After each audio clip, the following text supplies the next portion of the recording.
Good evening, everyone. We'll get started as people filter in. So welcome to the London School of Economics and Political Science for tonight's public event.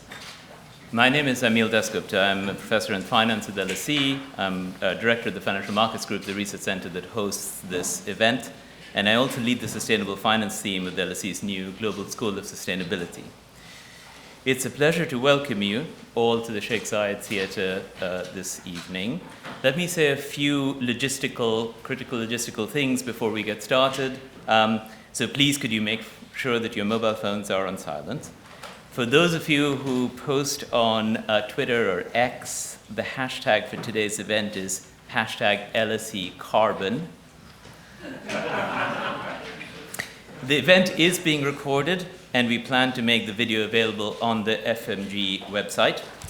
We also have a photographer here to capture the event, and a selection of photos will be posted on our website. If for any reason you do not wish to be in the images that may be published, please do let us know after the event. There is no fire drill planned for this evening, so if you hear the alarm, I'm afraid it's possibly the real thing, so please leave the building following the instructions of the staff and stewards. Okay. As usual at LSE public events, there will be an opportunity for you to place your questions to the speaker. This will happen after the main talk. I'll let you know when the floor is open for questions. So, tonight we're delighted to be hosting for the third time our annual lecture in the Sir Oliver Hart lecture series, which this year is supported also by the LSE's new Global School of Sustainability.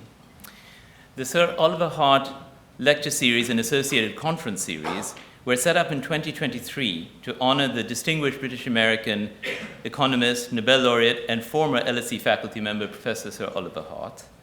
The themes of the lectures and conferences aim to have policy relevance and connections to Professor Hart's own pioneering research. The series currently focuses on the area of sustainable finance and governance, that is, on studying the role of the private sector entities, companies, and asset managers in the economy and society, whether such entities should attempt to reflect the non-financial preferences of their shareholders and investors, and how such preferences can be reflected in corporate and social outcomes. So I'm now delighted to introduce our speaker, Professor Lubos Pastor. Lubos is Charles McQuaid Distinguished Service Professor of Finance at the University of Chicago Booth School of Business. He currently serves as the President of the European Finance Association and as board member of the Farmer Miller Center for Research in Finance.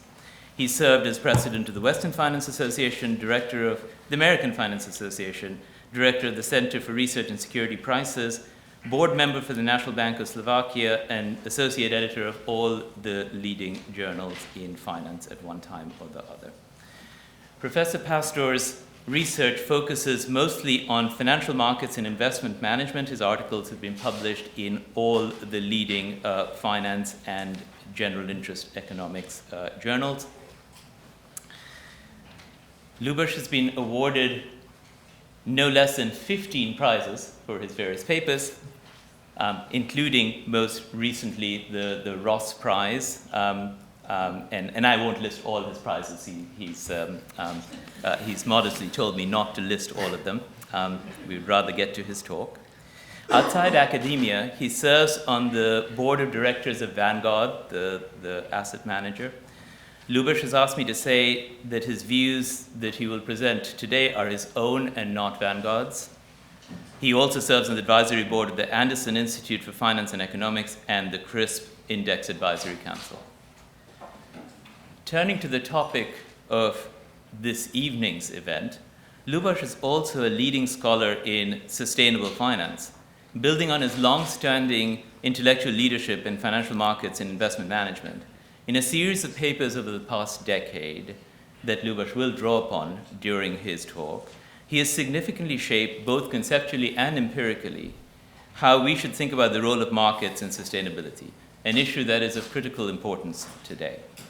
So we're greatly looking forward to learning from your talk today. So I'll turn it over to you, Lubos, at this point. Thank you.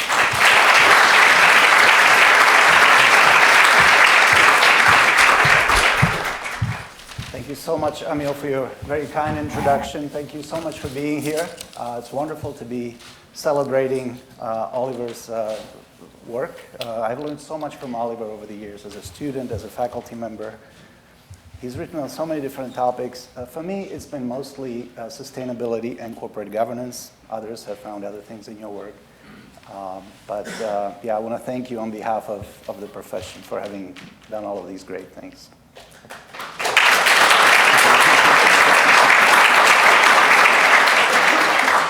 And today we're going to talk about the carbon problem. We do have a carbon problem on this planet.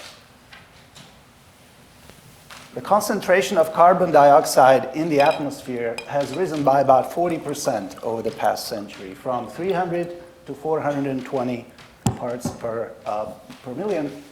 And at the same time, the average global temperature on Earth has risen by more than 1 degree of Celsius. So you see the global concentration in red, you see global temperature in blue.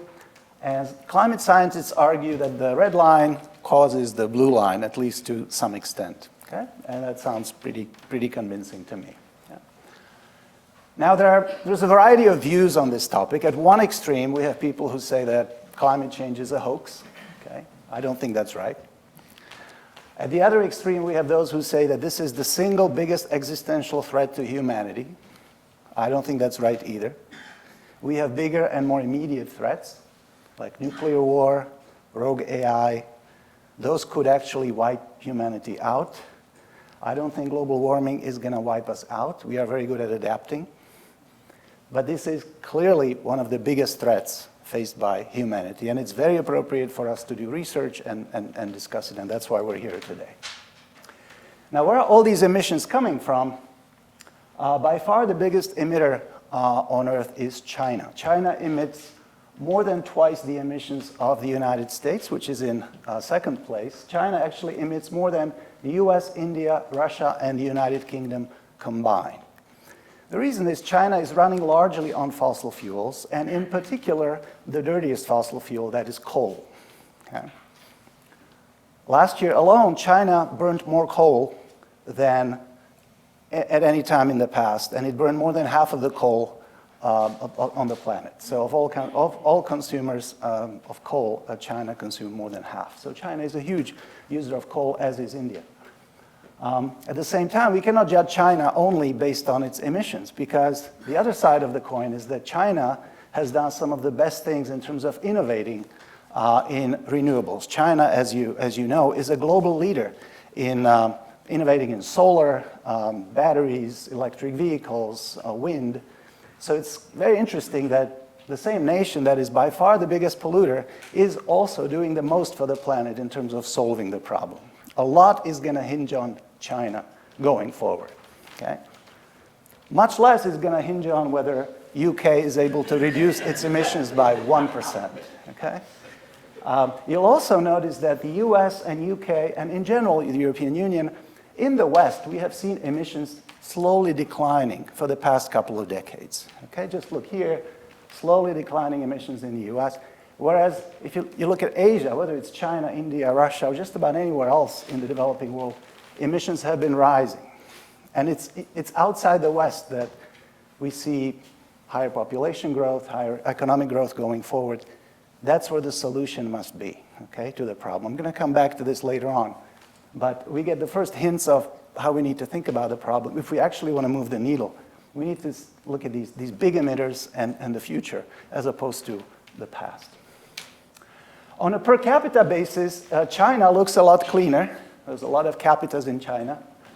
The US looks a lot cleaner as well. The average American emits less than the average Canadian or Australian or Russian. The average Briton looks very clean. The average Briton emits less than 1/3 of the average Canadian. So I'm talking to a very virtuous crowd here. Congratulations. Now, of course, as we all know, these carbon emissions are a problem because they accumulate in the atmosphere. They trap heat, leading to rising temperatures, rising sea levels, and more frequent extreme weather events like hurricanes, floods, and wildfires. How large are the resulting damages? In a recent paper, my co-authors and I proposed a new metric for evaluating the economic damages from carbon. We call this metric carbon burden. And we developed this concept in a paper that we call carbon burden. So I'm going to tell you a little bit about this paper, carbon burden. This is the 5th paper in a series that we have written on sustainable investing. My co-authors are Rob Stambaugh and Luke Taylor. And I'm going to tell you bits and pieces from the other papers as well as we move along. So you're going to see PST a few times in my slides. When you see that, it doesn't mean particularly silly theory. It's meant to mean Pastor Stambaugh Taylor. Okay? But of course, those two are not mutually exclusive. It could yeah. Okay, so let me tell you a little bit about carbon burden. We define carbon burden as the present value of social costs from future carbon emissions. So let me give you an example. Take 2 companies, 2 American utilities, AEP and NextEra. You are looking at their direct carbon emissions over the past few years.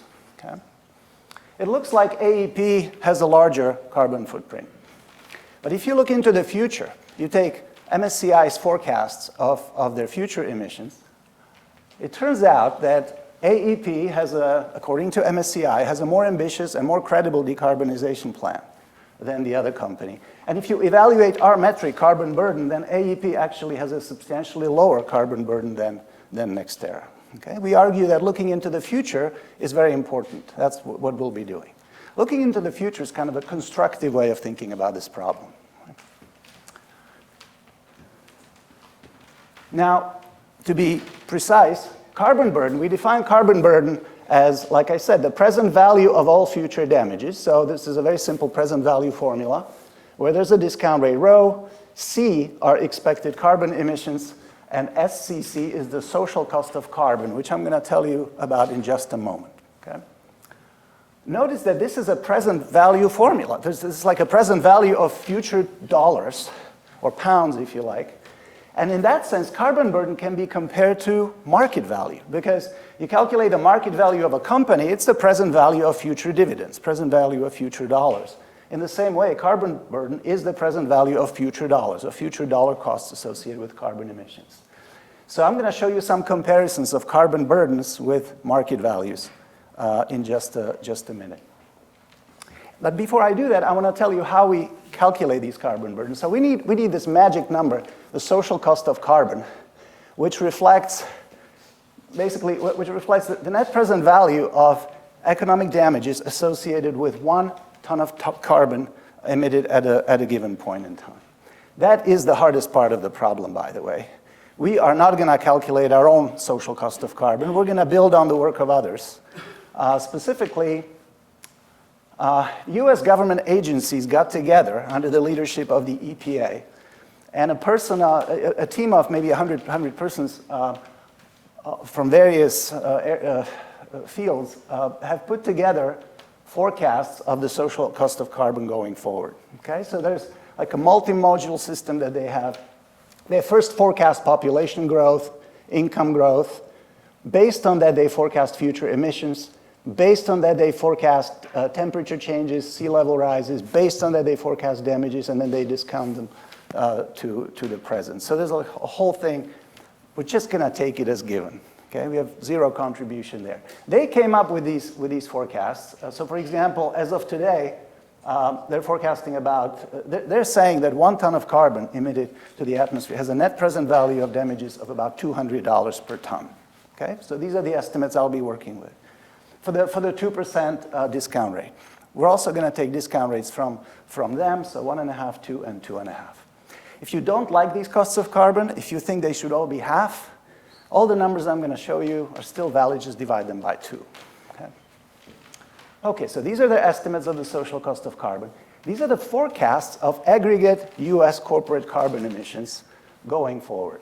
And what we do is we take greenhouse gas emissions, so not just carbon dioxide, but also the other greenhouse gases like methane and nitrous oxide. We add them all up. We take the forecasts from, again, US government agencies, the latest forecasts. and we make a projection into the future. We had to make some assumptions about how to extrapolate things past the point where their horizon ends. We've made what we believe is a sensible assumption, but you can see there's some guesswork here. This is all about, like, what's your best judgment as to what the future might look like. There's a huge amount of uncertainty here that we are unable to quantify. So with these forecasts of carbon in the US and the social cost of carbon, we can now calculate the carbon burden of the US corporate sector and compare it to the market capitalization of the US corporate sector. How big do you think the carbon burden is relative to the market value of all businesses in the US? I did not know. I had no idea whether it was going to be 1%, 10%, or 100%. Going in, no clue. It turns out to be, our baseline estimate is $87 trillion, which is 131% of equity value. Okay, so the carbon burden of the US corporate sector is larger than the total market value of all companies, public and private, put together. This is under our baseline 2% discount rate. You see, for 2% discount rate, we get $87 trillion and 131% of US corporate value. Okay? You also see the sensitivity to the discount rate. If you think the discount rate should be only 1.5%, then carbon burden is actually double. If you think the discount rate is 2.5, carbon burden is half. There's a lot of guessing game here. Nobody knows the right numbers. Okay? We're just trying to get at the ballpark. But I would argue that all of these numbers are surprisingly big. Like, if you had asked me at the beginning of our research, what are we going to find, I would not have guessed the numbers this large. So let's put this into perspective. First of all, you might say, well, why are you dividing just by market equity? Why don't you put in the claims of other investors, like debt holders? There's a lot of corporate debt out there. If you do that, carbon burden is about 93% of corporate equity plus debt. It's still a big number. Okay? And having said that, I immediately want to point out that I am not blaming businesses for this. Any responsibility for carbon burden is shared, inherently shared by the society as a whole. It's the companies who emit, it's the households who purchase company products, it's governments that decide whom to subsidize, whom to penalize, what carbon tax to levy, etc. Germany has decided to not use nuclear energy. In France, nuclear accounts for maybe 70% of all power. Nuclear is carbon-free, almost. So, decisions like that have to be taken into account. So we're not blaming anybody, we're not assigning responsibility, we're just doing kind of basic accounting here. The main point here is that carbon burden is big, but actually, it can also be thought of as small. It's big relative to the market value of firms, which is the value of firms to shareholders. It's actually small relative to the value that firms create for consumers. So if we take somebody else's estimate of consumer surplus, the aggregate carbon burden is only about 1/9 of all the consumer surplus created by companies for consumers. Okay? Companies are extremely beneficial. This is just a part of their social value, right? They create value for shareholders in the form of dividends, but they also create value for consumers. And I'm not even talking about other positive externalities of companies like R&D or value they create for their workers by paying them more than their reservation wage. So this is a complex issue.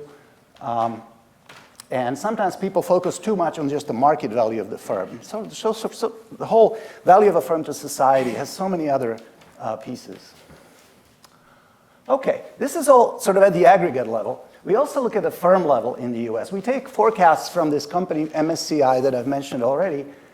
I think they do a really good job taking carbon forecasts, taking corporate targets whenever available, assessing their credibility, and then weighting those targets appropriately. So we're going to be using their credibility-adjusted forecasts. We find that for the majority of firms, their carbon burden is actually less than 5% of market value. So for most firms, carbon burdens are really small, less than 5% of the market value of the company. But for 13% of firms, carbon burden is greater than the market value. So there's actually 13% of companies whose direct emissions, scope 1 emissions, exceed, the present value exceeds the market value of the company. The industries are exactly what you would think. The cleanest industries based on direct emissions, finance, health, telecom. The dirtiest ones would be utilities, energy, chemicals. There's not much they can do. They're just doing their job, but they happen to be working in industries where emissions are high. If you look across firms, it turns out that the largest emitters are also expected to decarbonize the most. So on the x-axis are recent past emissions of companies, and on the y-axis are corresponding projections for emissions growth until 2050. And you see that bigger emitters, as you move to the right, bigger emitters have lower future emissions growth. In other words, the biggest emitters are expected to decarbonize the most. We're not expecting light emitters to decarbonize. Maybe that's okay. We don't need light emitters to decarbonize. Most of the action is among the heavy emitters. Okay? So this is good news. It's the large emitters that are expected to decarbonize. And in fact, it's the largest emitters that are expected to decarbonize. The top line here shows you the expected decarbonization of the whole US corporate sector.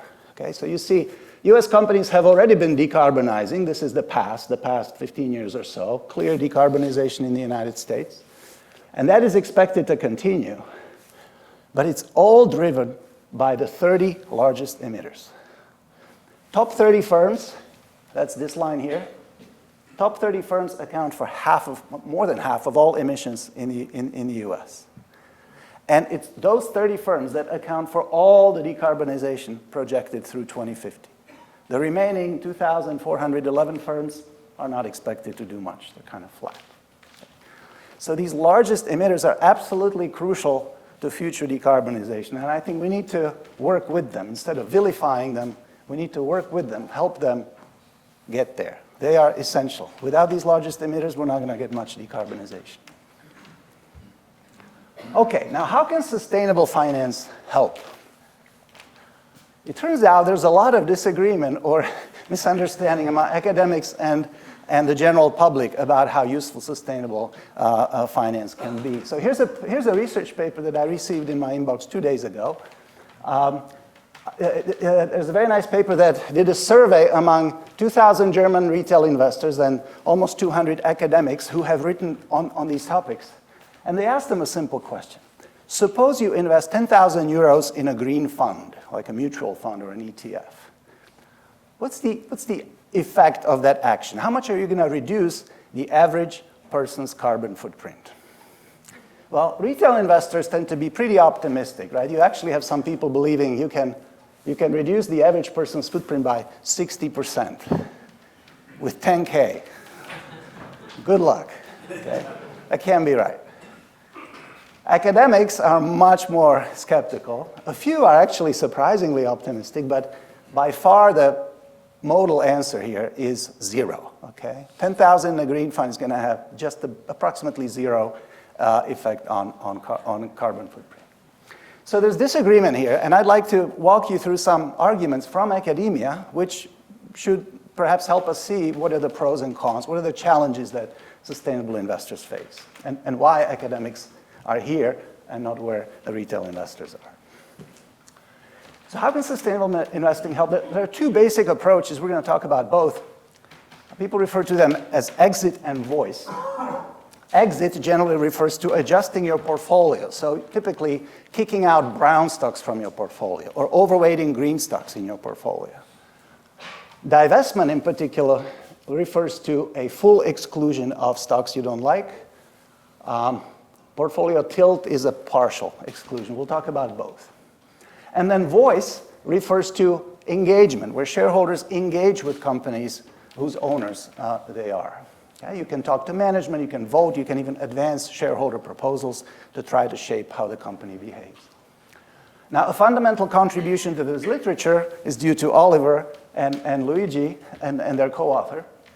They have a theoretical treatment of this, and they show that if most investors are socially responsible in the sense that they're altruistic in the sense that they care about the effects of their actions on others, in that particular kind of consequentialist type of case, then voice achieves the socially optimal outcome, whereas otherwise it's exit that's more effective. Okay?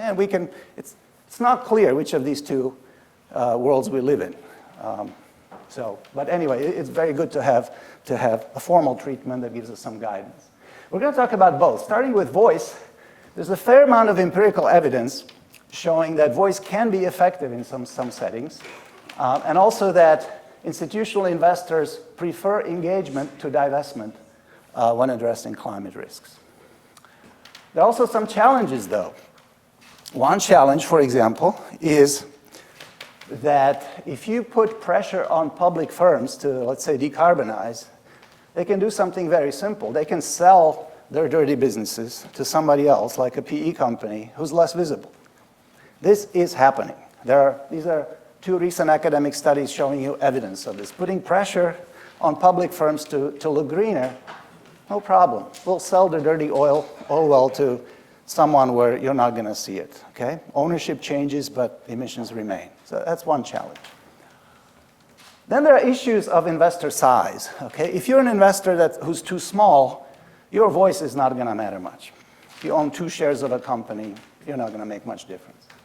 If you're too big, there's a whole set of other issues you have to deal with, especially if the way you engage could be perceived as ideological or political. And you can get political pushback. Okay? Just look at BlackRock, where BlackRock was 5 years ago and where BlackRock is today. Very different positions on climate because they got heavy political pushback. Unfortunately, climate has become a political issue. It shouldn't be, but it is. To me, asking for climate disclosures is not political at all, for example. But once you start asking for near-term emission targets, that is already becoming political, because that is just one way of solving the problem. And not everybody agrees that that is the way to solve the problem.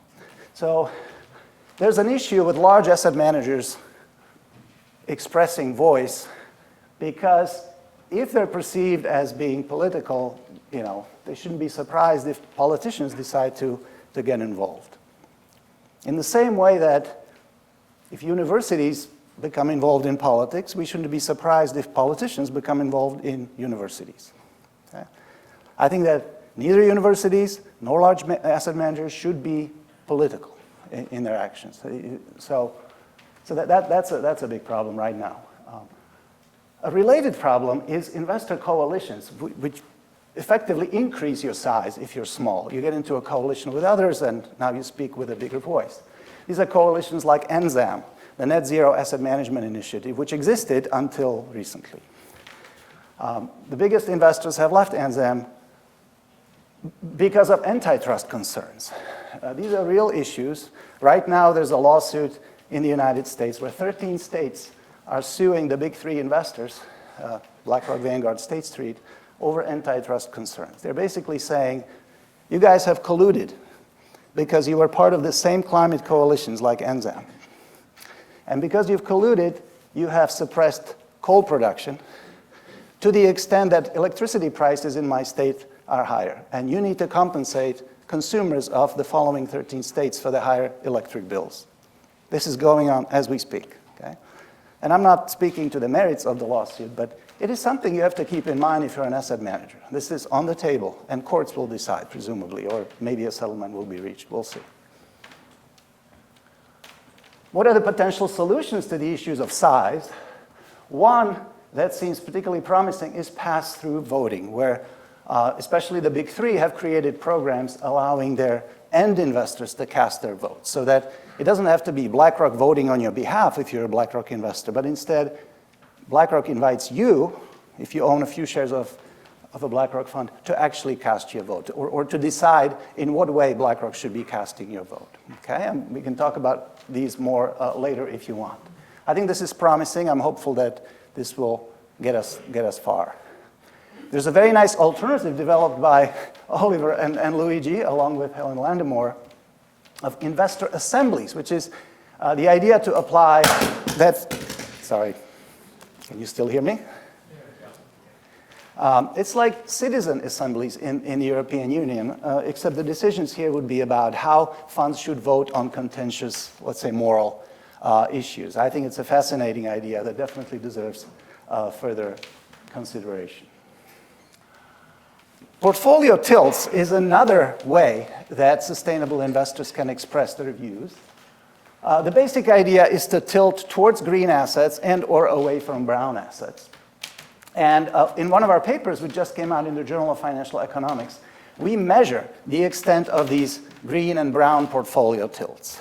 This is a non-trivial exercise because if somebody overweights Tesla, you don't know whether they're doing it because Tesla is a leading EV car producer or because Tesla is a large cap growth stock and somebody likes holding large cap growth stock. So we do this carefully, we think, and I'll spare you the details. This is the final kind of outcome. Just look at the line at the top. The solid line at the top gives you the overall share of AUM, assets under management, that's tilted with respect to ESG characteristics.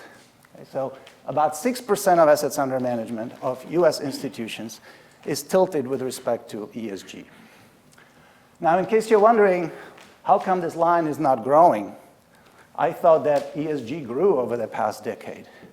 It's a good question. The reason is that these are portfolio tilts, and there's another trend going on at the same time, which is the shift from active to passive management. There's more and more indexing going on, which means portfolio tilts of all kinds have been shrinking. These tilts have stayed steady, while tilts in general have been shrinking. If you divide these tilts by total tilts, as measured by active share, you actually see that ESG tilts have doubled as a fraction of total tilt, from about 13% to more than a quarter of all tilts. So as of today, about a quarter of total portfolio tilts can be attributed to ESG. Green tilts are far bigger than brown tilts. Green tilts are tilting in the direction, like toward green stocks or away from brown stocks. Brown tilts are the opposite, tilting toward brown stocks or away from green stocks. Okay, you see that brown stocks are barely, green tilts are where the real action is. Okay, so there's much more green tilting than brown tilting. So if you do a green minus brown tilt, you'll find a positive and increasing line, and that is the solid line in all of these different charts. You see that US institutions as a whole tilt net green, and increasingly so over the past decade, peaking sometime around 2022, and there's a bit of a dip afterwards. Now, of course, if US institutions tilt green, somebody else must be tilting the other way, because the average investor holds the market. So whoever is not disclosing holdings is tilting brown. Those could be individuals, they could be small institutions, they could be sovereign wealth funds that choose not to disclose, things like that. But US institutions, especially large ones, tilt green. Okay, and in terms of divestment, we can also do all kinds of things. We find that in terms of divestment from brown stocks, much more of it is on the intensive margin than the extensive margin. What do I mean by that? Extensive margin means that you completely exclude brown stocks from your portfolio. Intensive margin means you reduce the weight on brown stocks in your portfolio. Much divestment takes place just by reducing the weights of brown firms as opposed to kicking them out completely. And speaking of divestment, I think this is an approach where you exclude some assets completely. It's a controversial approach. It's particularly suitable, I think, for investors with non-consequentialist preferences. So investors who align their choices with their moral values. If you want your choices to be aligned with your moral values, this is a way for you to go. Okay? Note, however, that that doesn't mean that your choices will have any effect, any consequences. Okay? In fact, this is about sort of disassociating yourself. Notice if you divest, you can no longer engage. You sold your shares to somebody else. Okay? You no longer have a seat at the table. Whoever bought those shares from you has a seat at the table and will be participating in the decisions. You just walked away if you divested. Sometimes people defend divestment on like higher moral grounds. I think that's bizarre. If you divest, you turn your back to the problem. You walk away from the problem. You don't want to see it. You feel better when you don't see it. I don't know how walking away from problems is morally superior. Okay? Anyway, this is one approach, and if it makes you feel better to divest, that's okay. It makes you feel better. You don't necessarily make the world a better place. You could. There is a channel through which even non-consequentialist preferences can have real consequences. And this is about tastes for green assets. I'm going to tell you a little bit about another one of our papers, which is share some common features with Lasse's work, for example. This is a paper where we introduce a model in which investors care about money, but they also have tastes for green assets. So they derive extra utility from holding green assets and disutility from holding brown assets. When you solve for equilibrium, when supply meets demand, you'll find that green asset prices will go up because there's extra demand for them. Brown asset prices will go down. Green firms will therefore have a lower cost of capital, and they'll be able to invest more. Brown firms will have a higher cost of capital, and they'll invest less. And through this channel, there will be positive social impact. Now, to judge that, I have to define social impact. In our paper, we define a firm's social impact in a very simple way as the product of the firm's greenness and the firm's size. So greenness can be positive or negative. If you're a green firm, if your greenness is positive, then a bigger green firm has more social impact. If your greenness is negative, you're a brown firm, a bigger brown firm, again, has a more negative social impact, and vice versa. So how can tastes lead to greater social impact? Well, two channels. One is what I just discussed. So green firms end up investing more, so green firms get bigger, and brown firms get smaller through the cost of capital channel. There's a separate effect, which is that greenness will go up. Okay, so in our model, firm managers who simply maximize market value will choose to make their firms greener. Why? Because doing so increases the market value of their enterprise. Here, investors value greenness. So if you make your firm greener, its market value will be higher. Notice that our money managers in the model are Friedman-like money managers. This is Milton Friedman saying firms should only maximize profits and market value. That's different from Hart and Zingales, who argue that shareholder welfare maximization should also be considered. We don't need that. In our model, we just have Friedman-like managers. They maximize market value, and yet they voluntarily choose to make their firms greener because doing so increases the market values of their firm. Yeah? So that's theoretically, this is how your tastes could matter. What's the evidence on the cost of capital channel? Well, there's many papers written. Some people in this room have written influential studies. We predict that in equilibrium, green assets have lower expected returns than brown, right? That's the flip side of the cost of capital being lower for green firms. So if you invest in green assets, you should expect a lower return than somebody who invests in brown assets. Loosely speaking, brown assets have to compensate you for the fact that they stink. Okay, in equilibrium. They have to offer a higher expected return. The evidence is mixed, especially because markets are not always in equilibrium, and we just went through a decade during which green assets had high returns. I mean the previous decade, the 2010s. And their performance was largely unexpected. So when you look at the realized return of green stocks versus brown stocks, there are two components, expected return and unexpected return. And the unexpected return on green minus brown was really high over the past decade. We document that in a couple of studies, which I probably should not get into because of time issues. But we look at this in the context of green bonds, which I could talk about a bit. We look at this in the context of green stocks. Maybe I'll tell you a little bit about this. So we sort stocks into portfolios based on their environmental scores. Green stocks are the top 33% of the greenest firms. Brown stocks, bottom 33%. Look at their returns over the previous decade. Green stocks outperform brown stocks. These are the cumulative returns on green stocks versus brown. One is higher than the other. That seems to go against the theory, right? Shouldn't green stocks have lower expected returns? Now you're showing us they have higher average returns. They do, because green stocks got positive surprises, because these unexpected returns that I mentioned were there for green firms much more than for brown. And we document this sort of, here's the return on the green minus brown portfolio. That's the line at the top. That's the solid line. You see green stocks outperform brown.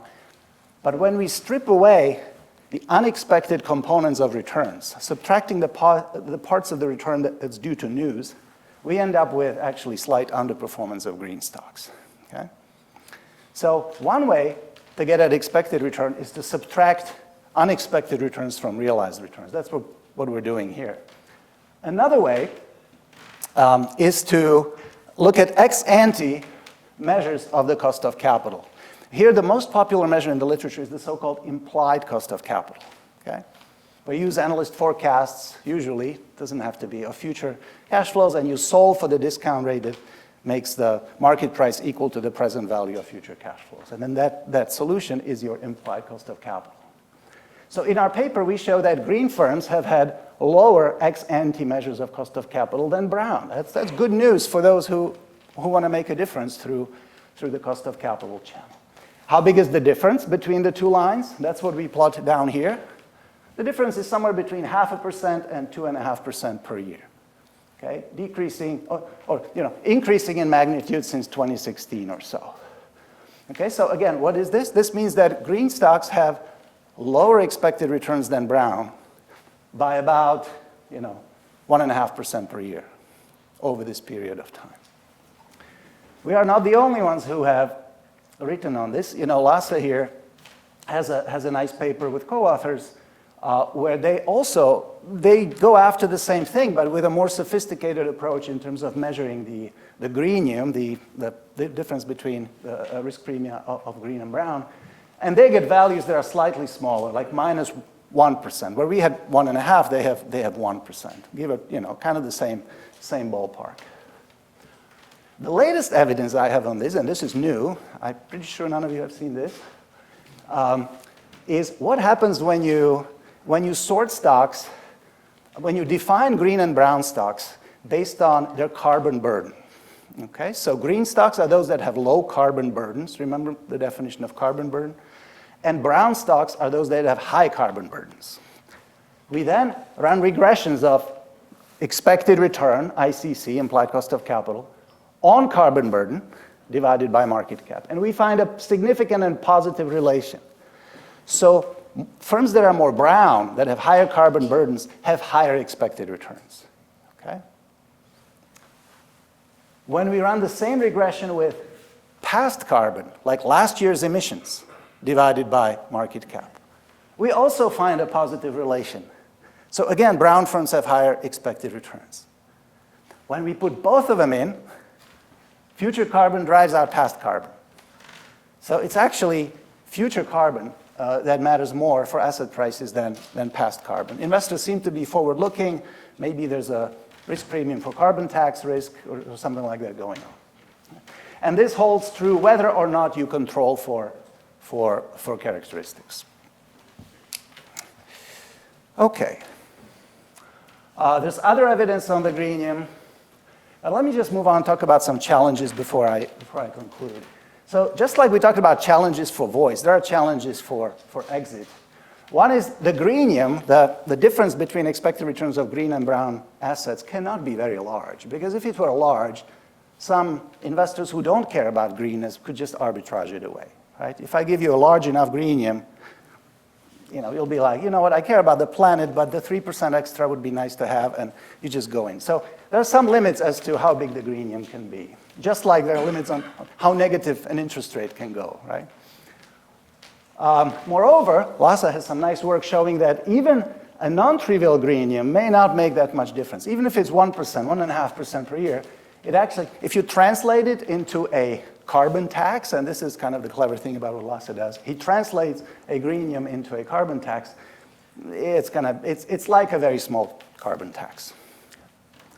And then there's a whole separate line of work, like by Sam Hartzmark and Kelly Shue, showing that actually if you raise the cost of capital of brown firms, instead of shrinking them and making things better, you might make things worse.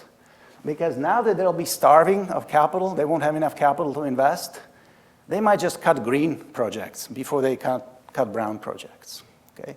These are the firms that need to be doing green investment, and if you raise their cost of capital, they'll be doing less of green investment. They find some evidence consistent with that. So these are all challenges. A couple of challenges for both voice and exit. One is fiduciary duty.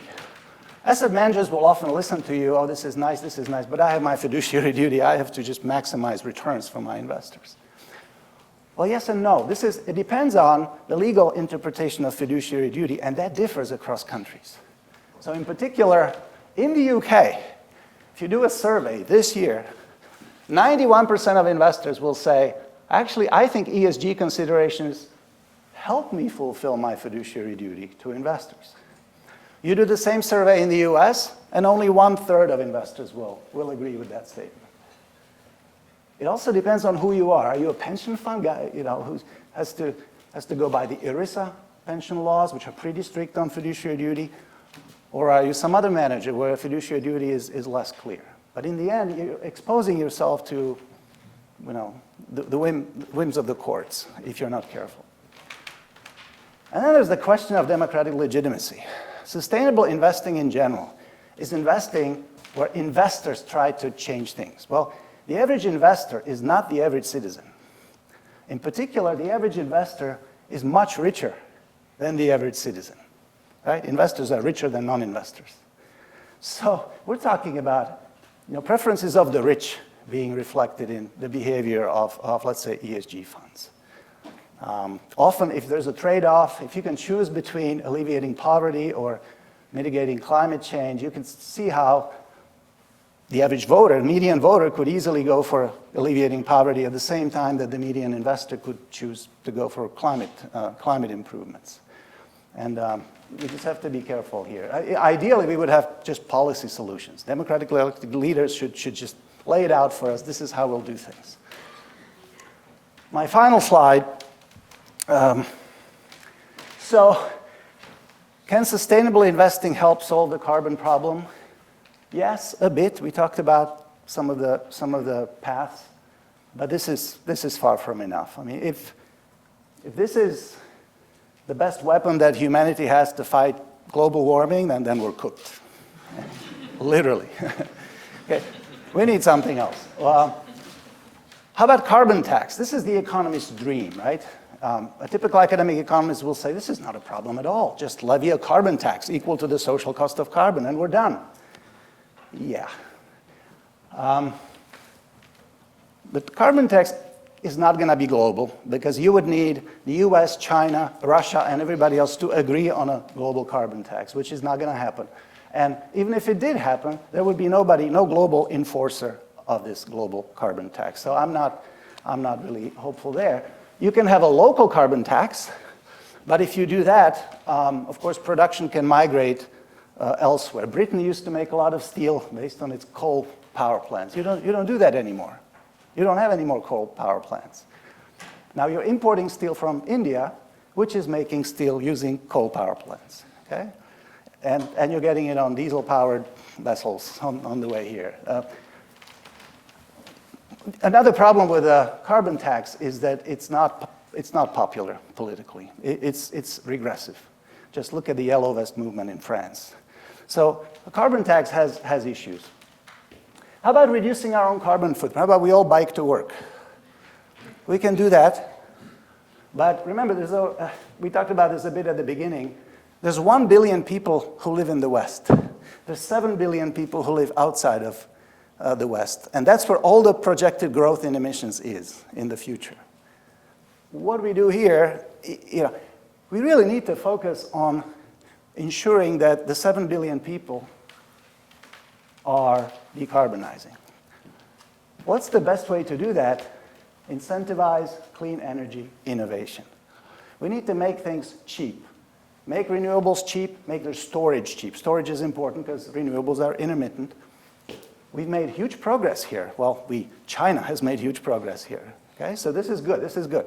We need to electrify more. We need to invest in innovation here because only 1/5 of energy consumption is electricity. We can go all green on electricity, but how about the other 80% of energy? So there's a lot of work that we need to, this is so much more important than biking to work. Investing in innovation, in the long run, this is the solution in my view. There's other things, it'd be nice to pay people in the Amazon to stop cutting down their rainforest and things like that, but anyway, well, thank you very much for your attention and look forward to questions.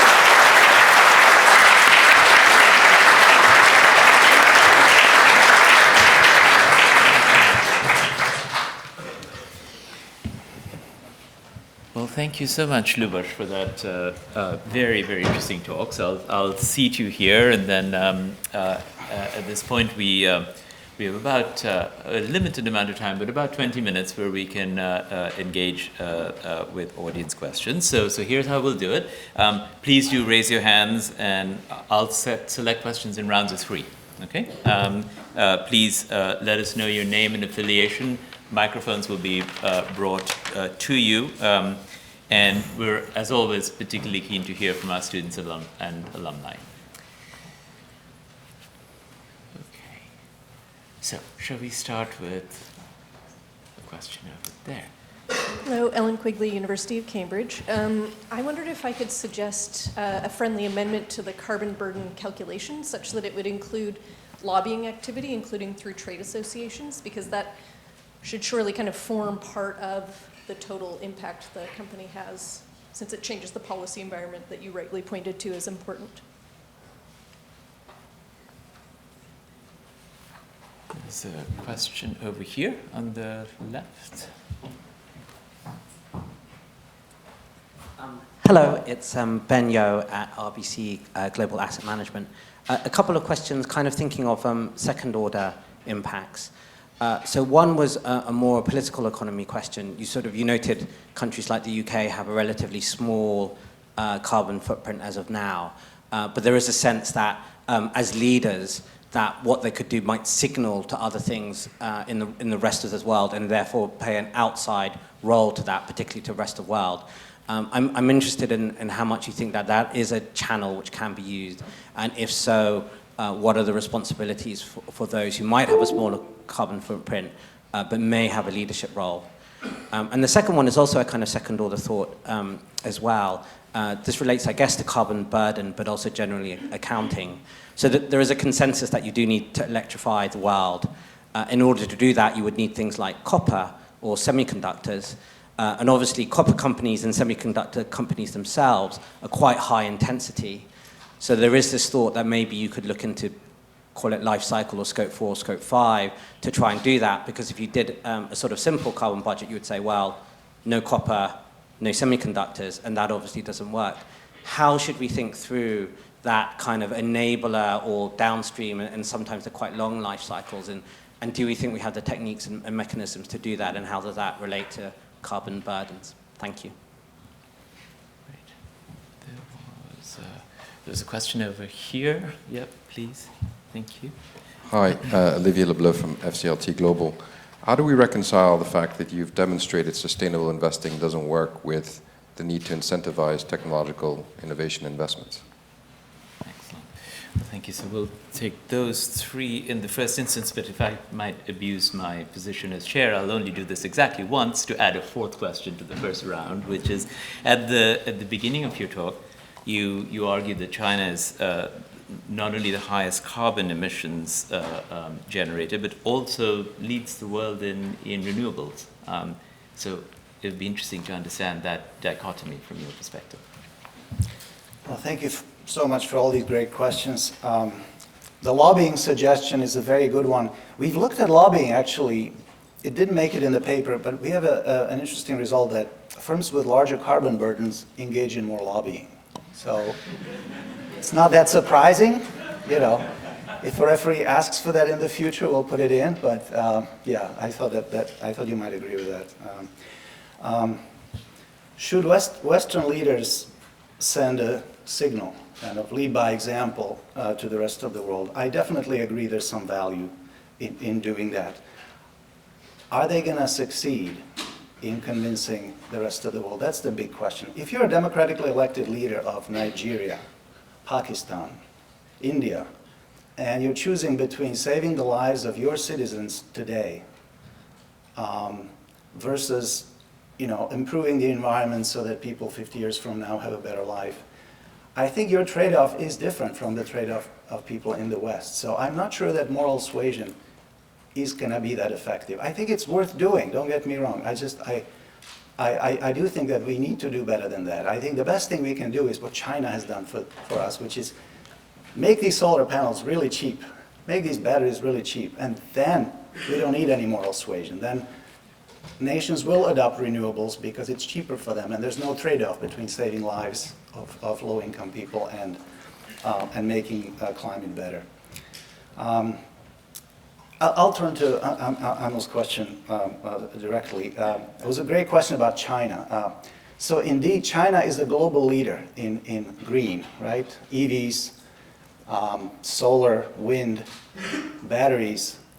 They control something like 80% of the battery supply chain, the whole supply chain. And at the same time, 60, maybe 2/3 of their energy comes from coal, which is the dirtiest fossil fuel.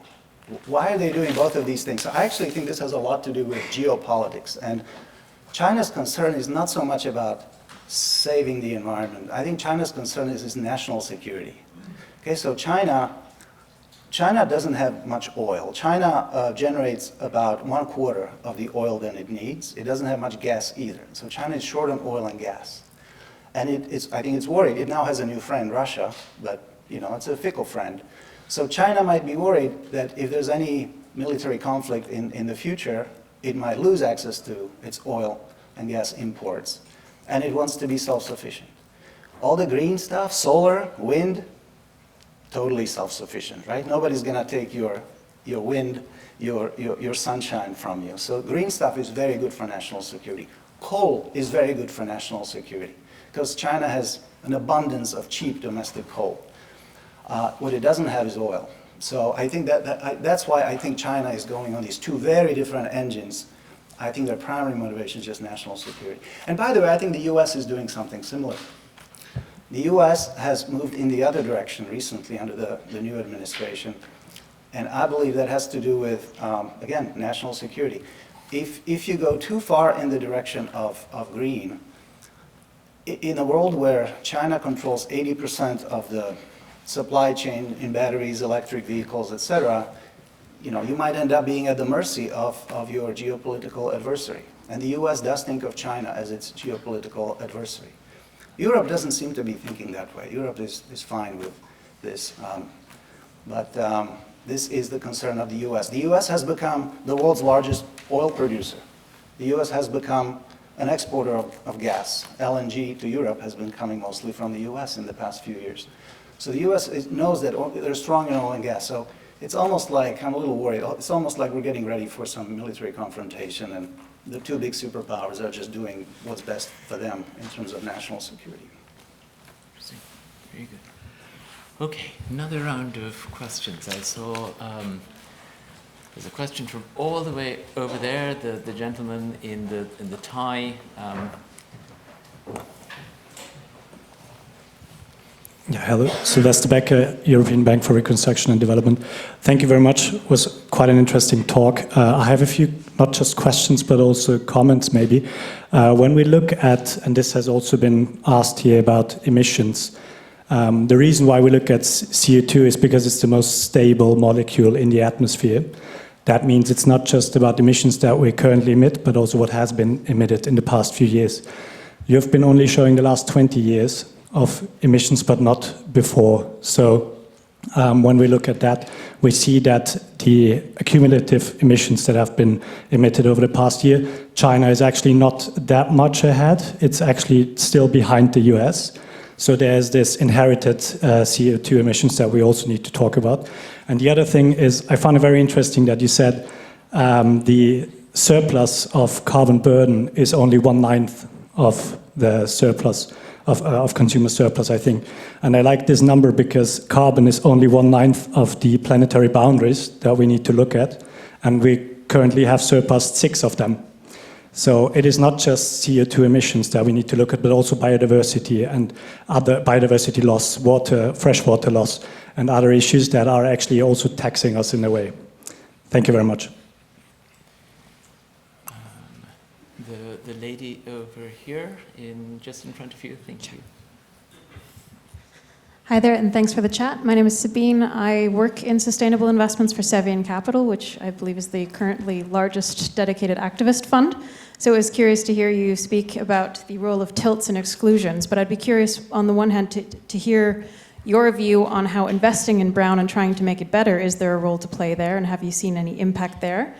And as an add-on to that, we're a long-term investor. We struggle currently with a lot of short-term focused investments where markets trade on about 3 months on average. And if you're trying to speak about 5 to 7 years in advance, what's supposed to happen there? So I'd be curious if you've explored is there more of a role to play for long-term investors versus short-term investors? And as an additional layer to that, do you see any role of shorting, for example, in climate tech, and what's happening there? Thanks. The gentleman right here in the middle, please. Sorry, I've set you the hardest challenge of getting the microphone. No, indeed, and thank you very much for sharing some great insights. Aaron Kelschke, I lead impact investing at Invesco, the global asset manager. I'd like to talk about strategic asset allocation, and sorry, I should also mention the University of Chicago Booth alumni as well. I'd like to talk about strategic asset allocation and the approaches that we've got there in terms of driving capital to where it needs to flow. And we think about the sort of global, agenda across mitigation, adaptation and resilience, and also transition. In terms of the way in which the industry has progressed, we have had capital markets assumptions, that's the expected risk and return for asset classes, and we construct a portfolio. We have, the approach that we're using at the moment is we're using climate-adjusted capital markets assumptions to try and construct portfolios. Here in the UK, USS, I think the UK's largest standalone pension fund, has continued to innovate.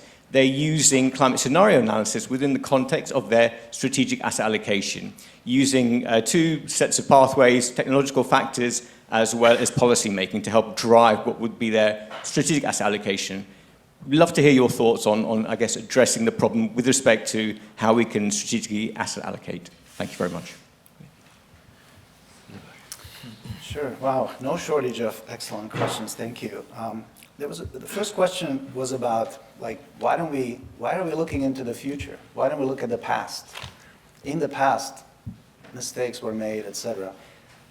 I think it's more constructive to look at the future. We can actually do something about the future. The past is the past. We can separately look for remedies and compensations. I think those are reasonable conversations to have.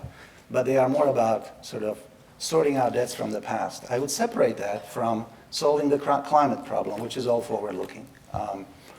These carbon burden measures that we introduced, if they were widely reported, for example, companies would have an incentive to decarbonize because they would want to look better. You could actually change people's behavior if you look into the future. So I think we can separate these 2 issues. One is compensating for the misdeeds of the past, and then addressing the climate problem, which is forward-looking. I totally agree that biodiversity and clean air and things like that are extremely important. Carbon emissions are only a sliver of the environmental issues that we deal with. Great questions from a large activist investor over there. Can we work with brown firms to make them better? That is the engagement channel that we talked about, that Oliver and Luigi and others have studied. You just have to be careful. How do you do it? I actually think that activist investors are in the best position to do that, because you're not BlackRock, you're not States, you don't have millions of investors presumably. You don't have to worry about politics too much. You're very clear. I'm an activist investor. These are my goals. Go and do it. You have every right to push for your views. I think that's helpful. You asked about shorting. Shorting fits very well into the cost of capital channel that we discussed. If you don't like a company, excluding it should reduce. If enough people exclude it from their portfolios, its equilibrium price will be lower, cost of capital will be higher.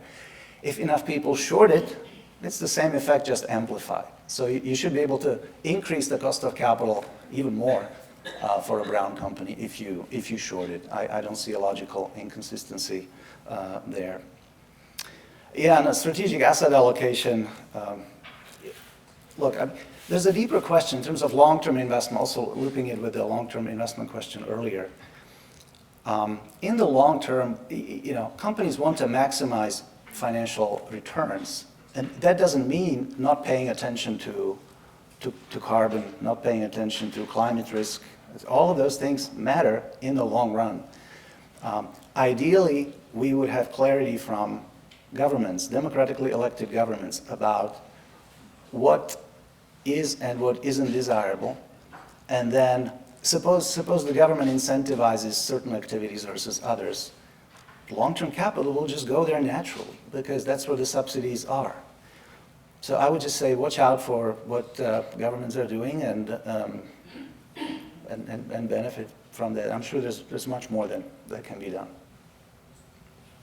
Thank you so much, Lubos. I think we have time for one more round of 3 questions. So there's a gentleman right over here that I spotted first.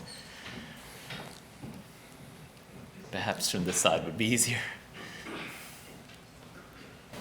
Thank you. Manufacturer, personal affiliation. I really only wanted to ask a question. It's the most difficult place to get a microphone, actually. 2 quick questions. First of all, definition between green and brown investors. Obviously, equity returns recently have been distorted or completely viewed through the lens of the large tech companies, whether it be Alphabet, whether it be Meta, and they require large data centers.